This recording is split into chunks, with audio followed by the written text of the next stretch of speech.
So that's why I believe that the future is private. This is the next chapter for our services. Mark Zuckerberg's main focus was the privacy direction for Facebook. He spent a lot of time talking about how the future is private and about how Facebook was going to redirect its business towards being a more private environment, a more secure environment, and a more safe environment for its users. To deliver the best private messaging experience that there is. And last year at F8, we introduced the first step of this. Facebook's going to start making messaging more encrypted and private, meaning that others cannot access what's in that message. Facebook is also embarking on more safety and protecting people and things like cyberbullying, for example. Completely focused on delivering a private and intimate experience. It's all people you know.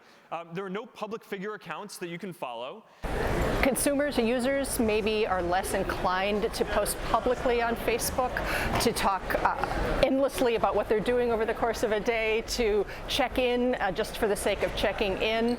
Those things maybe are a bit more passé, and they're really spending more time in private environments, talking to their friends and family, sharing stories, sharing bits and pieces of their lives, but with people that they feel close to and people they feel engaged with.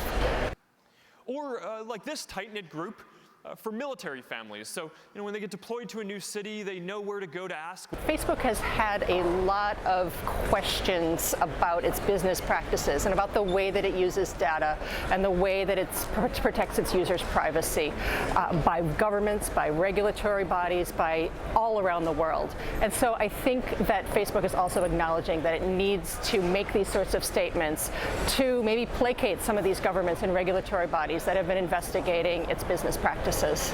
And redesigning it to make it much faster and cleaner as well. Clearly, if businesses and Facebook has less access to information about people because they're communicating in a private environment, that makes it harder to deliver targeted advertising, and that's what Facebook's business is built upon. So there's questions ahead. I don't know that all the answers are going to be apparent in the near future, but certainly Facebook's a smart company. They're probably working on some new forms of advertising that can exist within these more private environments. Right? It helps people feel together and have these intimate experiences. Even when you can't physically be together, you can feel like you're